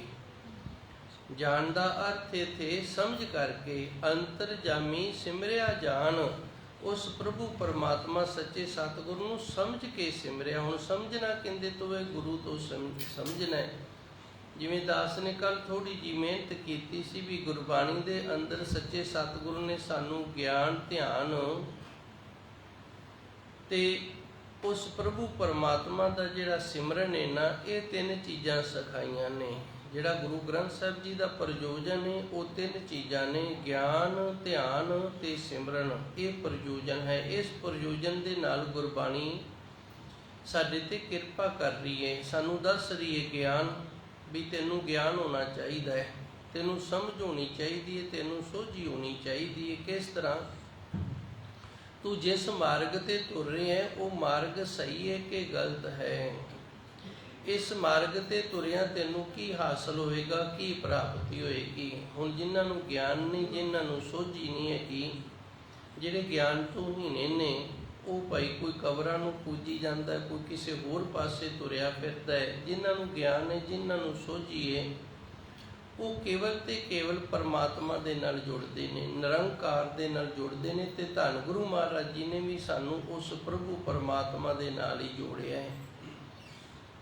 ਅੱਜ ਦੀ ਇਹ ਸ਼ਬਦ ਦੇ ਅੰਦਰ ਵੀ ਗੁਰੂ ਮਹਾਰਾਜ ਜੀ ਨੇ ਕਿਰਪਾ ਕੀਤੀ। ਅੰਤਰਜਾਮੀ ਸਿਮਰਿਆ ਜਾਣ, ਜਾਣ ਅਸੀਂ ਗਿਆਨ ਦੇ ਨਾਲ, ਸਮਝ ਕੇ, ਸੋਝੀ ਦੇ ਨਾਲ ਉਸ ਪ੍ਰਭੂ ਪਰਮਾਤਮਾ ਸੱਚੇ ਸਤਿਗੁਰ ਦਾ ਸਿਮਰਨ ਕੀਤਾ ਹੈ ਜੀ। ਰਹਾਉ ਜਿਸਕੇ ਜੀਅ ਤਿਨ ਕੀਏ ਸੁਖਾਲੇ, ਭਗਤ ਜਨਾ ਕੋ ਸਾਚਾ ਤਾਨ। ਰਹੂ ਵਾਲੀਆਂ ਤੁਕਾਂ ਤੋਂ ਉਪਰੰਤ ਗੁਰੂ ਮਹਾਰਾਜ ਜੀ ਰਹਿਮਤ ਕਰਦੇ ਨੇ। ਜਿਸਕੇ ਜੀ, ਅਸੀਂ ਜੀ ਹਾਂ ਤੇ ਜਿਸ ਦੇ ਹੈਗੇ ਆ, ਤਿਨ ਕੀਏ ਸੁਖਾਲੇ, ਉਸ ਨੇ ਸਾਨੂੰ ਸੌਖੇ ਕਰ ਦਿੱਤਾ। ਸੁਖਾਲੇ ਦਾ ਅਰਥ ਹੁੰਦਾ ਸੁੱਖ ਦੇ ਵਿੱਚ। ਉਸ ਪ੍ਰਭੂ ਪਰਮਾਤਮਾ ਜਿਸ ਦੇ ਅਸੀਂ ਜੀ ਹਾਂ, ਉਸ ਨੇ ਸਾਨੂੰ ਸੁੱਖ ਦੇ ਵਿੱਚ ਕਰ ਦਿੱਤਾ, ਸੁਖਾਲੇ ਕਰ ਦਿੱਤਾ ਹੈ। ਭਗਤ ਜਨਾਂ ਕੋ ਸਾਚਾ ਤਾਨ, ਤੇਰੇ ਭਗਤ ਨੇ, ਦਾਸ ਭਗਤ ਪਿਆਰੇ ਪ੍ਰਭੂ ਦੇ ਨੇ, ਕਹੋ ਸਾਚਾ ਤਾਨ। ਤਾਨ ਦਾ ਅਰਥ ਹੁੰਦਾ ਜ਼ੋਰ, ਤਾਕਤ, ਸ਼ਕਤੀ। ਸੱਚੀ ਸ਼ਕਤੀ ਜਿਹੜੀ, ਸੱਚਾ ਤਾਨ ਹੈ ਨਾ ਭਗਤ ਜਨਾਂ ਦਾ, ਉਹ ਪ੍ਰਭੂ ਪਰਮਾਤਮਾ ਹੀ ਹੈ। ਸੱਚੇ ਸਤਿਗੁਰ ਦੇ ਨਾਲ ਜੁੜੇ ਨੇ। ਸੱਚੇ ਸਤਿਗੁਰ ਦੀ ਸ਼ਕਤੀ ਤਾਕਤ ਹੈ ਜਿਹੜੀ, ਇਸ ਦੇ ਆਸਰੇ ਦੇ ਨਾਲ ਭਗਤ ਜਨ ਨੇ ਜਿਹੜੇ, ਉਹ ਪ੍ਰਭੂ ਪਰਮਾਤਮਾ ਦੇ ਸਹਾਰੇ ਦੇ ਅਧੀਨ ਰਹਿੰਦੇ ਨੇ, ਉਸ ਦੇ ਨਾਲ ਰਹਿੰਦੇ ਨੇ। ਕਿਸੇ ਨੂੰ ਤਾਣ ਹੈ ਆਪਣੇ ਪਰਿਵਾਰ ਦਾ, ਕਿਸੇ ਨੂੰ ਤਾਣ ਹੈ ਮਾਇਆ ਦਾ, ਕਿਸੇ ਨੂੰ ਰਾਜਨੀਤੀ ਦਾ ਤਾਣ ਹੋਏਗਾ, ਕਿਸੇ ਨੂੰ ਕੋਈ ਹੋਰ ਤਾਣ ਹੋਏਗਾ। ਪਰ ਜਿਹੜੇ ਭਗਤ ਪ੍ਰਭੂ ਪਰਮਾਤਮਾ ਦੇ ਪਿਆਰੇ ਨੇ, ਦਾਸਾ ਭਾਵ ਦੇ ਵਿੱਚ ਰਹਿੰਦੇ ਨੇ, ਉਹਨਾਂ ਦੇ ਪਾਸ ਸੱਚਾ ਤਾਣ ਹੈ। ਇਹਨੂੰ ਸੱਚਾ ਕਿਉਂ ਆਖੇ? ਇਸ ਵਾਸਤੇ ਕਿ ਬਾਕੀ ਤਾਣ ਨੇ ਜਿਹੜੇ, ਉਹ ਕੇਵਲ ਦੁਨਿਆਵੀ ਤਾਣ ਨੇ, ਅੱਗੇ ਨਾਲ ਨਹੀਂ ਜਾਣਗੇ। ਪਰਮਾਤਮਾ ਦਾ ਜਿਹੜਾ ਤਾਣ ਨੇ, ਵਾਹਿਗੁਰੂ ਦਾ ਜਿਹੜਾ ਤਾਣ ਨੇ, ਜੋਰ ਸ਼ਕਤੀ ਤਾਕਤ ਹੈ, ਉਹ ਅੱਗੇ ਵੀ ਸਾਥ ਦਿੰਦੀ ਹੈ, ਅੱਗੇ ਵੀ ਨਾਲ ਨਿਭਦੀ ਹੈ। ਜਿਸਕੇ ਜੀ ਤਿਨ ਕੀਏ ਸੁਖਾਲੇ, ਇਸ ਤਰ੍ਹਾਂ ਉਸ ਵਾਹਿਗੁਰੂ ਪਰਮਾਤਮਾ ਨੇ ਆਪਣੇ ਜੀਵਨ ਨੂੰ ਆਪ ਸੁਖ ਦੇਣ ਵਾਲੇ ਕਰ ਲਿਆ। ਤੇ ਭਗਤ ਜਨ ਜਿਹੜੇ ਨੇ, ਉਹਨਾਂ ਦਾ ਸੱਚਾ ਆਸਰਾ ਆਪ ਨਿਰੰਕਾਰ ਹੈ ਜੀ। ਦਾਸ ਆਪਣੇ ਕੀ ਆਪੇ ਰਾਖੀ, ਭੈ ਪੰਜਨ ਉਪਰ ਕਰਤੇ ਮਾਨ। ਪਰਮਾਤਮਾ ਆਪਣੇ ਸੇਵਕਾਂ ਦੀ, ਆਪਣੇ ਦਾਸਾਂ ਦੀ ਆਪ ਰੱਖਿਆ ਕਰਦਾ, ਆਪ ਰੱਖ ਲੈਂਦਾ। ਭੈ ਭੰਜਨ, ਡਰ ਦਾ ਨਾਸ਼ ਕਰਦਾ। ਮਨੁੱਖ ਥਿੜਕਦਾ ਹੀ ਉਦੋਂ ਹੈ ਜਦੋਂ ਇਹਦੇ ਅੰਦਰ ਡਰ ਹੋਵੇ। ਜੇ ਡਰ ਨਾ ਹੋਵੇ ਤੇ ਮਨੁੱਖ ਜਿਹੜਾ, ਇਹ ਆਪਣਾ ਰਸਤਾ ਨਹੀਂ ਬਦਲਦਾ। ਅਸੀਂ ਤੁਰੇ ਜਾਂਦੇ ਹਾਂ ਕਿਸੇ ਡਾਂਡੇ ਮਿੰਡੇ ਤੇ, ਉਸ ਰਸਤੇ ਦੇ ਵਿੱਚ ਅੱਗੇ ਸਾਨੂੰ ਕੋਈ ਖਤਰਾ ਦਿਸਿਆ ਤੇ ਅਸੀਂ ਰਸਤਾ ਬਦਲ ਲੈਂਦੇ ਹਾਂ। ਤੁਰੇ ਜਾਂਦੇ ਹਾਂ, ਅੱਗੇ ਸਾਨੂੰ ਪਤਾ ਲੱਗਿਆ ਸੱਪ ਬੈਠਾ ਹੈ ਤੇ ਅਸੀਂ ਰਸਤਾ ਬਦਲ ਲਾਂਗੇ। ਕੋਈ ਮਾਰ ਖਾਣਾ ਪਸ਼ੂ ਹੈ, ਕਈ ਪਸ਼ੂ ਵੀ ਇਸ ਤਰ੍ਹਾਂ ਦੇ ਹੁੰਦੇ ਨੇ, ਗਲੀ 'ਚ ਜਾਂਦਿਆਂ ਨੂੰ ਟੱਕਰ ਮਾਰ ਦਿੰਦੇ ਨੇ, ਫਿਰ ਵੀ ਅਸੀਂ ਗਲੀ ਬਦਲ ਲੈਂਦੇ ਹਾਂ। ਤੇ ਜਦੋਂ ਸਾਡੇ ਅੰਦਰ ਡਰ ਹੀ ਕੋਈ ਨਾ ਰਵੇ, ਫਿਰ ਗਲੀ ਨਹੀਂ ਬਦਲਦੇ, ਰਸਤਾ ਨਹੀਂ ਬਦਲਦੇ। ਦਾਸ ਆਪਣੇ ਕੀ ਆਪੇ ਰਾਖੀ, ਉਸ ਵਾਹਿਗੁਰੂ ਨੇ, ਸੱਚੇ ਸਤਿਗੁਰ ਨੇ ਇਸ ਤਰੀਕੇ ਦੇ ਨਾਲ ਵੀ ਆਪਣੇ ਦਾਸਾਂ ਦੀ ਰੱਖਿਆ ਕਰ ਲਈ ਹੈ ਕਿ ਉਹ ਰਸਤਾ ਨਾ ਬਦਲਣ, ਗੁਰੂ ਮਾਰਗ ਤੇ ਤੁਰੇ ਜਾਣ। ਭੈ ਪੰਜਨ, ਡਰ ਦਾ ਨਾਸ਼ ਕਰ ਦਿੱਤਾ ਹੈ। ਮੇਰੇ ਖਿਆਲ ਗੱਲ ਪਕੜ 'ਚ ਆ ਗਈ ਹੋਣੀ ਹੈ। ਅਸੀਂ ਡਰ ਕਰਕੇ ਰਸਤਾ ਬਦਲਦੇ ਹਾਂ, ਵੈਸੇ ਰਸਤਾ ਨਹੀਂ ਬਦਲਦੇ। ਜਦੋਂ ਸਾਨੂੰ ਤੁਰੇ ਜਾਂਦਿਆਂ ਨੂੰ ਡਰ ਲੱਗਦਾ ਨਾ, ਉਦੋਂ ਰਸਤਾ ਬਦਲਦੇ ਹਾਂ। ਮੈਂ ਥੋੜ੍ਹਾ ਜਿਹਾ ਖੁਲਾਸਾ ਕਰ ਹੀ ਦਿਆਂ। ਮੈਂ ਸੰਕੋਚ ਕਰਦਾ ਸੀ ਟਾਈਮ ਨੂੰ ਵੇਖ ਕੇ, ਪਰ 2 ਮਿੰਟ ਵੱਧ ਲਾ ਲਵਾਂਗੇ ਆਪਾਂ। ਜਰ ਲਿਆ ਕਰੋ, ਕੋਈ ਫਰਕ ਨਹੀਂ ਪੈਂਦਾ 2-4 ਮਿੰਟਾਂ ਦੇ ਨਾਲ। ਸੰਸਾਰ ਦੇ ਮਾਰਗ ਤੇ ਅਸੀਂ ਤੁਰੇ ਜਾਂਦੇ ਹਾਂ, ਸਾਨੂੰ ਦੁਨਿਆਵੀ ਤੌਰ ਤੇ ਕੋਈ ਡਰ ਲੱਗਦਾ ਤੇ ਫਿਰ ਵੀ ਅਸੀਂ ਰਸਤਾ ਬਦਲ ਲੈਂਦੇ ਹਾਂ। ਇਸੇ ਤਰ੍ਹਾਂ ਜਦੋਂ ਅਸੀਂ ਅਧਿਆਤਮਿਕ ਦੇ ਮਾਰਗ ਤੇ ਤੁਰਦੇ ਹਾਂ ਨਾ, ਫਿਰ ਵੀ ਸਾਨੂੰ ਡਰ ਲੱਗਦਾ ਤੇ ਅਸੀਂ ਰਸਤਾ ਬਦਲ ਲੈਂਦੇ ਹਾਂ। ਆ ਕਿਤੇ ਚੁਰਾਹੇ ਦੇ ਵਿੱਚ ਕੁੱਜਾ ਰੱਖਿਆ ਹੋਵੇ, ਉਹਦੇ ਤੇ 2 ਕੁ ਲੱਡੂ ਰੱਖੇ ਹੋਣ ਤੇ ਅਸੀਂ ਫਿਰ ਰਸਤਾ ਬਦਲ ਲੈਂਦੇ ਹਾਂ। ਡਰ ਗਏ ਹਾਂ ਨਾ ਵੀ ਕਿਤੇ ਚੰਬੜ ਨਾ ਜਾਵੇ। ਇਸੇ ਤਰ੍ਹਾਂ ਘਰ ਪਰਿਵਾਰ ਦੇ ਵਿੱਚ ਅਚਨਚੇਤ ਜੇ ਕਿਸੇ ਨੂੰ ਰਾਤ ਨੂੰ ਕੋਈ ਮਾੜਾ ਸੁਪਨਾ ਆ ਜਾਵੇ, ਜਾਂ ਕਈਆਂ ਦਾ ਸੁਭਾਅ ਹੁੰਦਾ ਰਾਤ ਨੂੰ ਬੋਲਣ ਦਾ, ਬੜਾ ਲਵੇ, ਤੇ ਉਹ ਸਵੇਰ ਨੂੰ ਧਾਗਿਆਂ ਵਾਲੇ ਬਾਬੇ ਕੋਲ ਹੁੰਦੇ ਨੇ, ਗੁਰੂ ਗ੍ਰੰਥ ਸਾਹਿਬ ਜੀ ਦੇ ਕੋਲ ਨਹੀਂ ਹੁੰਦੇ। ਬਾਬਾ ਜੀ ਕੋਈ ਕਰਿਓ, ਧੂਪ ਧਾਗਾ ਦਿਓ ਕੋਈ, ਜਿਹਦੇ ਨਾਲ ਇਹ ਬੱਚਾ ਤਾਂ ਸਾਰੀ ਰਾਤ ਬੋਲੀ ਗਿਆ। ਇਹ ਇੱਕ ਬਿਮਾਰੀ ਹੈ ਬੋਲਣਾ, ਇਹ ਕੋਈ ਭੂਤ ਪ੍ਰੇਤ ਨਹੀਂ, ਇੱਕ ਬਿਮਾਰੀ ਹੈ। ਗੁਰਬਾਣੀ ਦੇ ਅੰਦਰ ਵੀ ਇਸ ਨੂੰ ਦੱਸਿਆ ਹੈ, ਪ੍ਰਾਣੀ ਉਥਾਰੇ ਦੱਬਿਓ।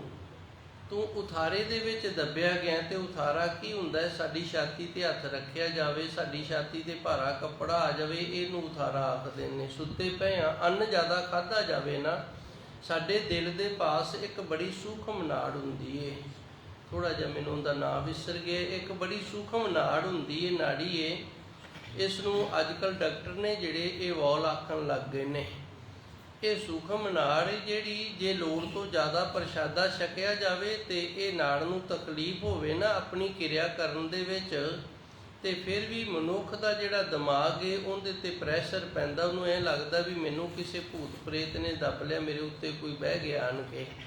ਜੇ ਆਪਣਾ ਹੱਥ ਵੀ ਖੱਬੇ ਪਾਸੇ ਛਾਤੀ ਤੇ ਰੱਖਿਆ ਜਾਵੇ ਨਾ, ਇਹਦੇ ਨਾਲ ਵੀ ਫਿਰ ਤਕਲੀਫ ਹੁੰਦੀ ਹੈ। ਇਹਨੂੰ ਗੁਰਬਾਣੀ ਦੇ ਅੰਦਰ ਆ ਕੇ ਉਥਾਰੇ ਦੱਬਿਓ। ਗੁਰਬਾਣੀ ਪੜ੍ਹਦੇ ਹੋ ਤੇ ਸ਼ਬਦ ਨੋਟ ਕਰ ਲਿਆ ਕਰੋ ਜਿਹੜੇ ਮੈਂ ਦੱਸਦਾ, ਫਿਰ ਉਹ ਪੂਰਾ ਸ਼ਬਦ ਲੈ ਕੇ ਆਇਆ ਕਰੋ, ਮੈਂ ਖੁਲਾਸਾ ਕਰਿਆ ਕਰਾਂਗਾ।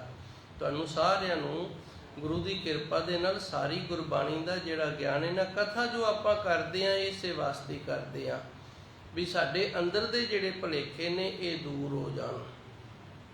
ਸਾਨੂੰ ਗੁਰੂ ਦਾ ਜਿਹੜਾ ਗਿਆਨ ਇੰਨਾ ਉਹ ਪ੍ਰਾਪਤ ਹੋ ਜੇ ਵੀ ਗੁਰੂ ਮਹਾਰਾਜ ਜੀ ਸਾਨੂੰ ਆਪ ਕੀ ਰਹੇ ਨੇ। ਹੁਣ ਦੱਬੇ ਤਾਂ ਅਸੀਂ ਉਥਾਰੇ ਦੇ ਨਾਲ ਗਏ ਆ ਤੇ ਸਾਡੇ ਦਿਮਾਗ ਦੇ ਉੱਤੇ ਪ੍ਰੈਸ਼ਰ ਇਸ ਤਰ੍ਹਾਂ ਦਾ ਪਿਆ ਹੈ, ਦਿਮਾਗੀ ਕਿਰਿਆ ਜਿਹੜੀ ਅਪਸੈਟ ਹੋ ਜਾਂਦੀ, ਵਿਗੜ ਜਾਂਦੀ, ਤੇ ਇਸ ਤਰ੍ਹਾਂ ਲੱਗਦਾ ਜਿਵੇਂ ਕੋਈ ਭੂਤ ਹੈ ਜਿਹੜਾ ਉਹ ਸਾਡੀ ਛਾਤੀ ਦੇ ਉੱਤੇ ਆਣ ਕੇ ਬਹਿ ਗਿਆ ਹੈ। ਗੁਰੂ ਮਹਾਰਾਜ ਜੀ ਸੱਚੇ ਸਤਿਗੁਰ ਕਿਰਪਾ ਕਰਦੇ ਨੇ, ਭੈ ਭੰਜਨ ਇਸ ਤਰ੍ਹਾਂ ਦੇ ਜਿਹੜੇ ਡਰ ਵਹਿਮ ਨੇ ਨਾ, ਭਰਮ ਨੇ, ਇਹ ਵੀ ਦੂਰ ਕਰ ਦਿੱਤੇ ਨੇ। ਉੱਪਰ ਕਰਤੇ ਮਾਣ, ਇਸ ਵਾਸਤੇ ਉਸ ਪਰਮਾਤਮਾ ਤੇ ਸਾਨੂੰ ਮਾਣ ਹੈ। ਮਾਣ ਕਿਹਦੇ ਤੇ ਹੁੰਦਾ ਹੈ? ਜਿਹੜਾ ਸਾਨੂੰ ਗਲਤ ਰਸਤੇ ਨਾ ਜਾਣ ਦੇਵੇ, ਉਹਦੇ ਤੇ ਮਾਣ ਹੁੰਦਾ ਵੀ ਇਹ ਸਾਨੂੰ ਕਦੇ ਵੀ ਗਲਤ ਰਸਤੇ ਤੇ ਨਹੀਂ ਪਾਏਗਾ, ਸਾਨੂੰ ਮਾਣ ਹੈ। ਮਾਣ ਦਾ ਅਰਥ ਹੁੰਦਾ ਸੱਚਾ ਯਕੀਨ, ਜਿਹਦੇ ਤੇ ਸਾਨੂੰ ਸੱਚਾ ਯਕੀਨ ਹੋ ਜਾਵੇ, ਸੱਚਾ ਭਰੋਸਾ ਹੋ ਜਾਵੇ, ਫਿਰ ਅਸੀਂ ਉਸ ਤੇ ਮਾਣ ਕਰਦੇ ਹਾਂ ਬਈ ਇਹ ਸਾਨੂੰ ਗਲਤ ਰਸਤੇ ਨਹੀਂ ਪਾਏਗਾ। ਭੈ ਪੰਜਨ ਉੱਪਰ ਕਰਤੇ ਮਾਣ, ਜਿਹੜੇ ਗੁਰੂ ਸਵਾਰੇ ਪ੍ਰਭੂ ਪਰਮਾਤਮਾ ਦੇ ਸੇਵਕ ਨੇ, ਦਾਸ ਨੇ, ਗੁਰਸਿੱਖ ਨੇ, ਨਾਮ ਜਪਣ ਵਾਲੇ, ਉਹ ਸੱਚੇ ਸਤਿਗੁਰ ਦੇ ਉੱਤੇ ਇਸ ਗੱਲ ਦਾ ਮਾਣ ਕਰਦੇ ਨੇ ਕਿ ਪਰਮਾਤਮਾ ਉਹਨਾਂ ਦੇ ਅੰਦਰ ਕਿਸੇ ਪ੍ਰਕਾਰ ਦਾ ਜੋ ਡਰ, ਭੈ, ਵਹਿਮ, ਭਰਮ ਹੈ ਨਾ, ਇਹ ਪੈਦਾ ਹੀ ਨਹੀਂ ਹੋਣ ਦਿੰਦਾ, ਸਾਰਿਆਂ ਦਾ ਨਾਸ਼ ਕਰਦਾ ਹੈ ਜੀ। ਭਈ ਮਿਤਰਾਈ ਮਿਟੀ ਬੁਰਾਈ, ਦ੍ਰਿਸ਼ਟ ਦੂਤ ਹਰ ਕਾਢੇ ਛਾਣ। ਭਈ ਮਿਤਰਾਈ, ਮਿਤਰਾਈ ਦਾ ਅਰਥ ਹੁੰਦਾ ਮਿੱਤਰਤਾਈ। ਅਸਲ ਵਿੱਚ ਜਦੋਂ ਤੱਕ ਸਾਡੀ ਮਿੱਤਰਤਾਈ ਨਾ ਬਣੇ, ਉਦੋਂ ਤੱਕ ਅਸੀਂ ਆਪਣਾ ਦੁੱਖ ਤੇ ਸੁੱਖ ਨਹੀਂ ਦੱਸਦੇ। ਜਿਹਦੇ ਨਾਲ ਮਿੱਤਰਤਾਈ ਹੋਵੇ ਉੱਥੇ ਨਿਸ਼ਾਨੀ ਇਹ ਹੁੰਦੀ ਹੈ ਸਾਡਾ ਪਹਿਲਾ ਸੁੱਖ ਹੈ ਇਹ ਵੀ ਅਸੀਂ ਆਪਣੇ ਮਿੱਤਰ ਨੂੰ ਦੱਸਾਂਗੇ, ਜਿਹੜਾ ਪਹਿਲਾ ਦੁੱਖ ਹੈ ਇਹ ਵੀ ਅਸੀਂ ਆਪਣੇ ਮਿੱਤਰ ਨੂੰ ਦੱਸਾਂਗੇ। ਇਸ ਵਾਸਤੇ ਮਿਤਰਾਈ ਹੈ ਜਿਹੜੀ, ਜਦੋਂ ਤੱਕ ਮਿੱਤਰਤਾਈ ਨਾ ਹੋਵੇ, ਸੱਚਾ ਪਿਆਰ ਨਾ ਅੰਦਰ ਬਣੇ, ਉਦੋਂ ਤੱਕ ਜਿਹੜਾ ਦੁੱਖ ਤੇ ਸੁੱਖ ਹੈ ਇਹ ਅਸੀਂ ਸਾਂਝਾ ਹੀ ਨਹੀਂ ਕਰਦੇ, ਲੁਕੋ ਕੇ ਰੱਖਦੇ ਹਾਂ। ਕਿਉਂਕਿ ਸਾਨੂੰ ਪਤਾ ਹੁੰਦਾ ਦੋਸ਼ ਮਨ ਵੀ ਇਹਦੇ ਮਨ ਦੇ ਵਿੱਚ ਕਿਤੇ ਦੋਸ਼ ਹੀ ਨਾ ਆ ਜਾਵੇ, ਇਹਨੂੰ ਸਾਡੀ ਬੁਰਾਈ, ਵਾਹਿਗੁਰੂ ਜੀ, ਇਸ ਨੂੰ ਸਾਡੇ ਦੁੱਖ ਦਾ ਕਿਤੇ ਪਤਾ ਹੀ ਨਾ ਲੱਗ ਜਾਵੇ ਤੇ ਇਹ ਮਨ ਦੇ ਵਿੱਚ ਸਾਡੇ ਦੁੱਖ ਨੂੰ ਹੋਰ ਜ਼ਿਆਦਾ ਵਧਾ ਦੇਵੇ। ਕਿਤੇ ਇਹਨੂੰ ਜੇ ਪਤਾ ਲੱਗ ਗਿਆ ਨਾ ਸਾਡੇ ਦੁੱਖ ਦਾ, ਸਾਡੀ ਕਮੀ ਦਾ ਪਤਾ ਲੱਗ ਗਿਆ, ਤੇ ਕਿਤੇ ਸਾਡੇ ਇਸ ਦੁੱਖ ਨੂੰ ਹੋਰ ਨਾ ਵਧਾ ਦੇਵੇ। ਇਸ ਕਰਕੇ ਹਰ ਦੇ ਨਾਲ ਆਪਾਂ ਸਾਂਝਾ ਨਹੀਂ ਕਰਦੇ, ਦੁੱਖ ਉਹਦੇ ਨਾਲ ਸਾਂਝਾ ਕਰਦੇ ਹਾਂ ਜਿਹਦੇ ਨਾਲ ਸੱਚੀ ਮਿੱਤਰਾਈ ਹੋਵੇ, ਵੀ ਇਹ ਸਾਡੇ ਦੁੱਖ ਨੂੰ ਵੰਡਾਵੇਗਾ, ਤੇ ਸੁੱਖ ਵੀ ਉਹਦੇ ਨਾਲ ਸਾਂਝਾ ਕੀਤਾ ਜਾਂਦਾ ਹੈ ਜਿਹਦੇ ਤੇ ਵਿਸ਼ਵਾਸ ਭਰੋਸਾ ਹੋਵੇ ਭਈ ਇਹ ਸਾਡੇ ਸੁੱਖ ਦੇ ਵਿੱਚ ਹੁਣ ਲੱਤ ਨਹੀਂ ਅੜਾਏਗਾ, ਇਹ ਸਾਡੇ ਸੁੱਖ ਨੂੰ ਸੁਣ ਕੇ ਦੁਖੀ ਨਹੀਂ ਹੋਏਗਾ। ਸਾਡੇ ਵਿੱਚ 90% ਇਸ ਤਰ੍ਹਾਂ ਦੇ ਅਸੀਂ ਜੀਵ ਹਾਂ, ਮੈਂ ਵੀ ਤੁਹਾਡੀ ਗਿਣਤੀ ਦੇ ਵਿੱਚ ਹੀ ਉਹਨਾਂ, ਐਵੇਂ ਗੁੱਸਾ ਨਾ ਕਰ ਲਿਓ। 90% ਅਸੀਂ ਇਸ ਤਰ੍ਹਾਂ ਦੇ ਹਾਂ, ਅਸੀਂ ਆਪਣੇ ਦੁੱਖ ਤੋਂ ਦੁਖੀ ਨਹੀਂ, ਦੂਜੇ ਦੇ ਸੁੱਖ ਤੋਂ ਦੁਖੀ ਹਾਂ।